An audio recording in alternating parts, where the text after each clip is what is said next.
అన్నావంటే ఎదురవన, అన్నిపై ఉన్నావంటే నిదరవన, కలలే కన్నావంటే నిజమై ముందుకి రాన, కలతై ఉన్నావంటే కథనవన.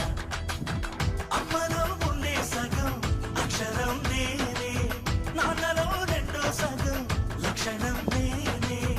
అమ్మ తోడు నాన్న తోడు అన్ని నీకు అన్నే చూడు, చెల్లిపోని బంధం నేనమ్మా చిట్టి చెల్లెమ్మా.